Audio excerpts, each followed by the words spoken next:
Now listen to part of a lecture on the topic you just read about.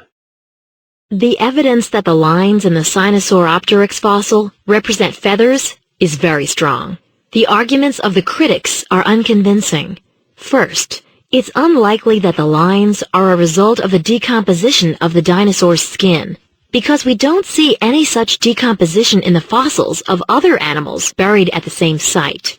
In fact, the fossils of many other animals buried at the site show evidence that their functional skin structures have been beautifully preserved in volcanic ash. The well-preserved condition of the other fossils makes it likely that the Sinosauropteryx lines are also well-preserved functional structures, possibly feathers, and that they're not fibers caused by decomposition. Second, the idea that the lines represent frills. Well, there is an important chemical difference between feathers and frills.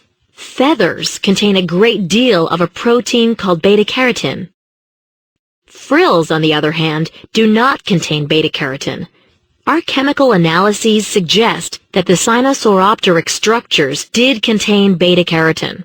So that indicates that the structures were feathers, not frills. Third, feathers can be used for other functions than flight and thermoregulation. Think of a bird, like a peacock, for example.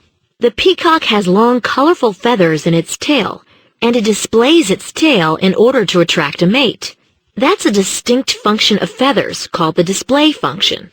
Recently, we've been able to do analyses on the Sinosauropteryx structures that showed us that the structures were colorful. They were orange and white. The fact that they were colorful strongly supports the idea that they were feathers that this dinosaur used for display. Summarize the points made in the lecture, being sure to explain how they respond to the specific arguments made in the reading passage.